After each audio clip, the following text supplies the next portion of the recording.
I always have a question, Mike, and that is like, what historical figure is the oldest who we still know by name? I mean, Alexander's got to be up there, right? Yeah, I mean, aren't you a big fan of Sargon of Yeah, Akkad? I mean, Zarg, yes, yeah, yes, I Sargon of mean, Akkad. yeah, I Yeah, want but to I don't say think most he people know goes him. way back. I You know, don't know like, if most people know him. oh, Just are you talking like where the popular the mindset popular people recognize? know. Yeah, Yeah, yeah, I would think like King Tut, yeah, yeah. Alexander. Maybe King Yeah, Tut, right. Alexander. It comes back to Egypt, right? Yeah, yeah, right. Welcome everybody to another episode of WTF History on the Quintana Show. I'm your co-presenter, Mike Gatto. Many of you are out there looking and saying, "What happened? Did you lose your suits?" It's hot in LA, folks, and we just decided on a more casual look today. So I hope that answers that question. Today's episode is very important because this show has passed the 100,000 subscriber mark. We are Yeah, very grateful, very, super very. grateful. Yeah, And this show is also very significant today because it exposes the hypocrisy of my co-presenter. And that's because my dear co-presenter David Quintana likes to give me grief about focusing so much on ancient Rome. And folks, his topic today is loosely related to ancient Rome. but I'm going to skip all the Roman parts. He's going to skip all the Roman stuff, but it is a name that is very often affiliated and Yeah. associated with ancient Rome. So I'm going to talk about Cleopatra, Mike, but I'm going to leave all the Roman parts out because Rome bores me. But what I want to talk about is Cleopatra, and I want to talk about the very briefly, but you need to know this, the Ptolemaic Dynasty in Egypt, and how people don't understand that Cleopatra is not what you think she is. And in fact, one of the last shining moments of what we know as Egypt was not even Egyptian, it was Greek, Macedonian, and which is northern Greece. But that's the Ptolemaic dynasty. But again, I'm just going to briefly touch on that. But really want to talk about Cleopatra.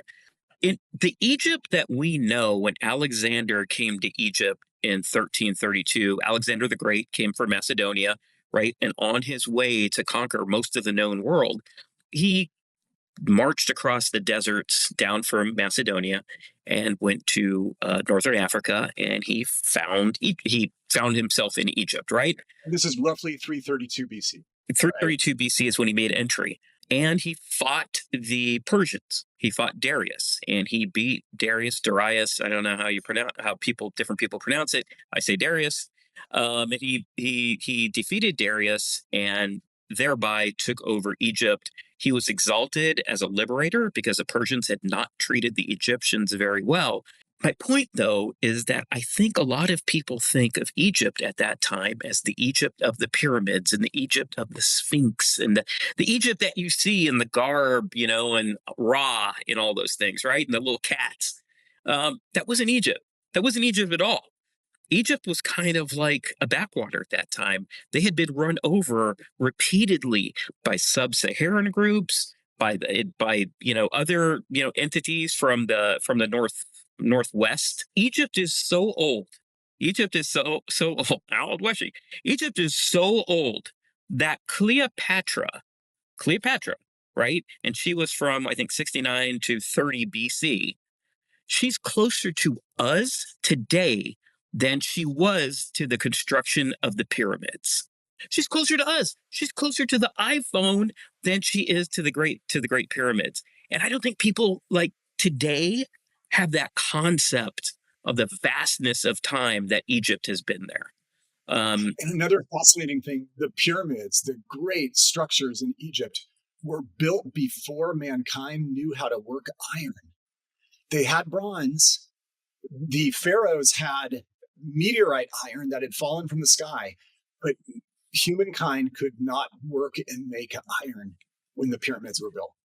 That's a great point because the Bronze Age collapse was in the like 1380 BC, right? This was still 1200 years before that. It's just Yes. amazing how old they are. And Yes. so anyway, when people think of Cleopatra, I think they picture the Great Pyramids and everybody's doing their pyramid thing. No, she was 2,500 years away. By that time, Egypt was a very, very different place. They had kind of become somewhat of a poverty state. They had a lot of good stuff. They had a lot of agriculture. They had a lot of minerals. They had trade routes that ran through there, but the Egypt people did not operate any of that. It was all by groups that had come through, conquered them, and then they would operate it for a while. Then they would get conquered. And Egypt, and Alexander came through again in 332, beat the Persians, took over. He was called a deity. He was made a pharaoh, Alexander, and he put birdseed down to create the great city of Alexandria. Now, Alexandria was to become the shining city of that era, of antiquity. They had the great library of Alexandria, which was lost. But people, it's one of the seven wonders of the ancient world. So Alexandria at that time became great, but what it built over had been lost, right, for a very long time. So Ptolemy is who we're talking about today. So Ptolemy the First, he was born in 367 in Macedon. He has a weird origin story. He liked to tell people he was a Philip of Macedon's, bastard kid, which would have made him related to Alexander. But that really was, he actually had a dad, right? And his dad was, a lower noble, but so he wasn't bad. But he was educated in the same schools as Alexander. They're the same age group. So they became tight friends, and he was a trusted ally of Alexander. He became one of his most trusted commanders as Alexander began to his march across the known world, conquering it all. I always have a question, Mike, and that is like, what historical figure is the oldest who we still know by name? I mean, Alexander's got to be up there, right? Yeah, I mean, aren't you a big fan of Sargon of Akkad? Yes, Yeah, Sargon of Akkad. Yeah, I Yeah, want but to I don't say think most he people know was him. way back. I don't know if most people know him. Oh, are you talking like where the popular mindset? The popular people know. Yeah. I would think like King Tut. Yeah, maybe King Tut, Alexander. It comes back to Egypt, right? Yeah, right. So Ptolemy was one of his guys, all right? So they're marching across, they're going across the Middle East, and they get towards India, and Alexander dies. That could be a whole episode in itself, but in 323 he died. So Alexander had satraps, right? And these were his commanders, and he kind of divided his kingdom up. Like, you're the satrap of this. You're the Suclids, right? You're the satrap of that. And Ptolemy, he was given the satrap of Egypt, which actually wasn't bad. That's a nice one because you're kind of isolated. It's kind of tough to get. You got to work to get there, right? So, and it had great agriculture and minerals, etc. So not a bad satrap to get. So Alexander's body was going to be taken back to Greece to be buried. But in those days, the possessor of the body was the possessor of the power.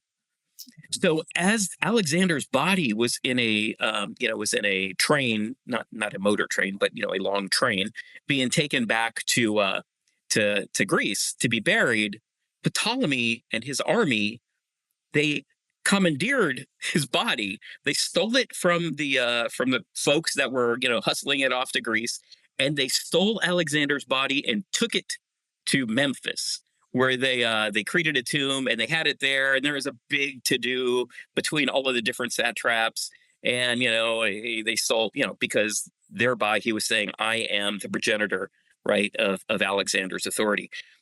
But he did that, and then he built a tomb in Alexandria, which has been lost to time. So that was the first thing he did, right? He stole Alexander's body, took it to Egypt. A lot of wars. That also talks about a fascinating thing, which I just want to interject, which I'm always fascinated with, is there are records, because it was such a site, it was such like a tourist attraction, if you will. Mm-hmm. There are records of great world leaders paying a visit to Alexander's tomb. I want to say, like, definitely, Caesar did, right? Definitely Octavian did, or Augustus did. But I want to say, even beyond that, there are records of, like, Emperor so-and-so went through Egypt and paid his respects to Alexander's tomb. To me, the most fascinating question is, at what point was it lost to, like, at what point did it go from like, wow, this is something we should visit, to like, that was ancient history, who cares? Like, culturally, that was. And I think that can tell so much about the society. You think about anything that people visit right now, whether it's the Statue of Liberty, the Holocaust Museum, whatever, and then, like, how much they mean to our society and our culture. And then like 400 years from now, it's like, well, that's buried and no one remembers where it is. Right. That's how much is lost. Yeah. That describes Alexander's tomb in Egypt, by the It also tells you about the dark period that Egypt way. entered Yes. into after the Ptolemaic Dynasty, that they were so forgotten until, I guess, Napoleon kind of, right, brought them back to the Yeah. fore. So he goes back, right? There's a whole bunch of wars. We're not really going to talk about that. It wasn't all that easy for Ptolemy, right? But in 305, he was declared a pharaoh.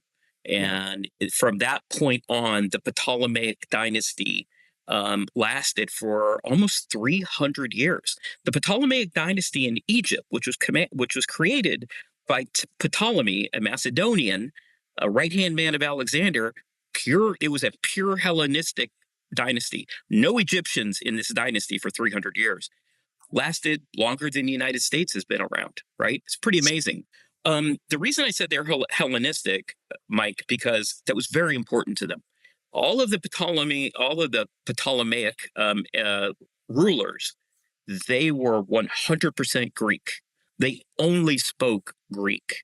Everybody in their inner circle was Greek, or they had brought people over from Greece. And then you had like the merchant class, right? And those are usually friends of them that had come over from Greece. They weren't of that upper class, you know, Greek, but they were friends of the folks over there, and they came over and they were merchants and other And things. significantly, the army, right, was Greek. And that was because the dominant fighting force at this time, up until the Roman legions came on the thing and figured out how to defeat it, and we're going to do an episode on that, was the Macedonian phalanx. Yeah. It had some crazy, crazy thing, like where it was not defeated in battle from like 332 BC to like 150 BC, like 200 years. And it was perceived that only Macedonians were martial enough, were disciplined enough, were trained enough to fight in this manner. And so the Macedonian, the different satraps, they all kept Macedonians as part of their army. Yeah, you're right. That was the key to their martial strength, was the phalanx.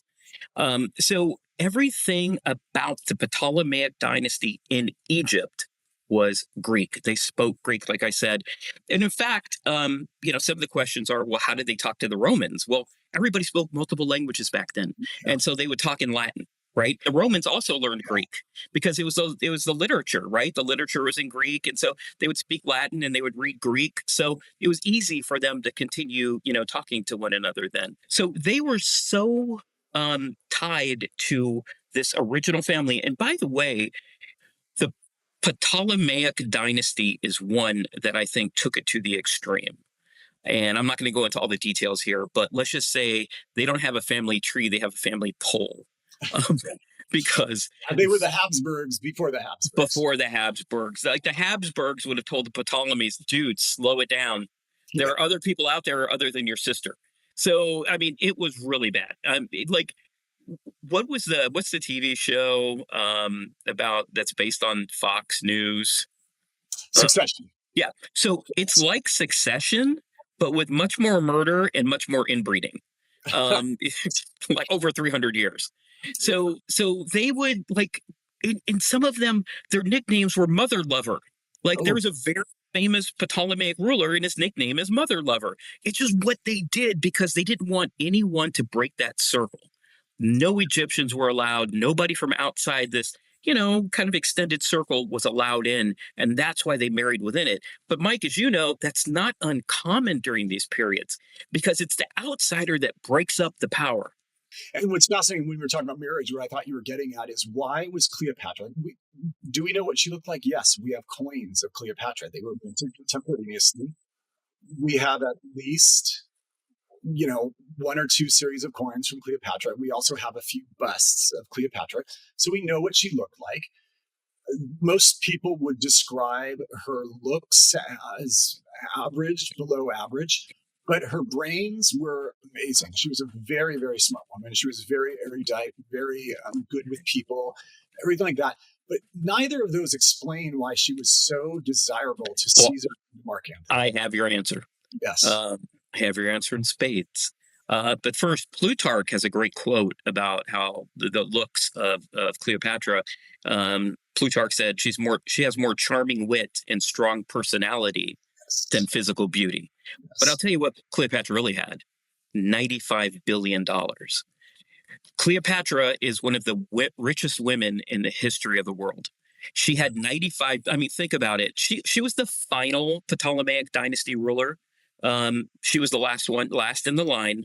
By this point, they had existed for almost 300 years, and they were rulers. They weren't presidents, they were rulers. So she owned everything that you could see. Why did Rome love Egypt? Because Egypt provided minerals, wheat. It was part of that North African wheat basket for Rome. It But was David, it was deeper than that. It was deeper than that. It was spiritual, and it was almost religious for these Romans. And this is why Rome at this period of time is going through a profound upheaval, and they're conquering all this territory, and they don't know what to do with it. They just don't know what to do with it. They're ruling people, and there's a famous discussion that's in the book of Daniel in the Bible, where the Romans are talking about, like, we've got a republic, and they're talking with some guy who's been ruled underneath a absolute monarchy dictatorship for 500 years, and he's like, "Who's your king?" And, "We don't have kings." "Well, what's a republic?" "Wait, you elect your what?" Like, the people in the East did not understand that. And they didn't understand that you could have a guy who's elected, and 4 years later, he's not elected, and he's ruling the world. And so they almost didn't respect that. And so when Rome started conquering all of the old lands that Alexander had, it was like, gee, is anybody still alive from the Macedonian dynasty? Not really. Is anybody still alive from the Seleucid dynasty? No. Is anybody still alive from the other client kingdoms? No. There's one eligible bachelorette who is descended from Alexander the Great by right. her, origin story. And if I marry her, Then I our am. kids will be equally, voted in by Rome, Mhm. and also preordained by God to all Right. these Right. Eastern people, right? So, Mike, it's kind of like what Ptolemy was thinking when he stole Yes, Alexander's body, right? Chris, I possess this, so I am Chris, this. Yeah. Chris. The $95 billion in today's wealth didn't hurt though. It didn't. so, It, so I think Mark Antony saw a little more than dimples when he looked at Cleopatra. yes. Oh, and I was just going to say, and by the way, when my co-presenter is emphasizing the historical period that Cleopatra was Macedonian Greek, you know, this is not to diminish any other pieces of history in Egypt. He's just emphasizing that it's ahistorical at that period to say that she was anything other than Greek. There have been great Egyptian queens who are native Egyptian queens, Queen Nefertiti, Queen Nefertari. These were native Egyptian queens who came from Egypt, came from places south of Egypt, and they were great rulers too. But Cleopatra was Macedonian. Not it's not even up for argument. Like it's not even debatable. Like they were inbred Macedonians on purpose. On Yes. purpose. But Cleopatra was incredibly intelligent. She did bring Macedon back because it, like Egypt, it had fallen on hard times because of a lot of the behavior we're talking about. A lot of the inbreeding and just absolute rulers creates absolute chaos. But Cleopatra did bring it back, and she made it a player, and she made it attractive, and she knew how to market it to these rich Romans who were coming over, right? She did a very good job. And more than that, Mike, she was the first out of 300 years, she was the first Ptolemaic ruler to speak Egyptian. Wow. Before Cleopatra, who came at the very end, not a single Ptolemaic ruler had spoken Egyptian. They only spoke Greek. Wow. And so the reason I'm telling the story is because we don't understand that. I understand it feels good to say certain things are historic because it makes it feel right, but sometimes it's just wrong. Cleopatra was as a Greek could be. She was descended from, right, Ptolemy, who was the right hand man of Alexander. They never veered from that family river, right, of matrimony, Right. like on purpose. So when I see movies in which she's portrayed in different ways, it eats me up. It's not because of who is portraying her, because there are great rulers from sub-Saharan Africa. There are great ones, And they're great rulers who have ruled in Northern Africa, though at that time, Northern Africa was primarily like Phoenicians and Greeks and Romans, right? At that time. Um, but we can't do that with Cleopatra. It's not even close. She is 200% derived from Northern Greece, Macedonia. Yeah. So that's what I wanted to talk about today. This was actually pretty entertaining. I like how we did it. This is a great period in history, a fascinating one, so tumultuous, so many consequential things happened, and we're just so thankful that you were part of this episode and listened to what we had to say. All right, thanks. See you next time. Hey, if you like what you hear, like and subscribe. It really means a lot, and we would love to have you coming back every week. Thank you.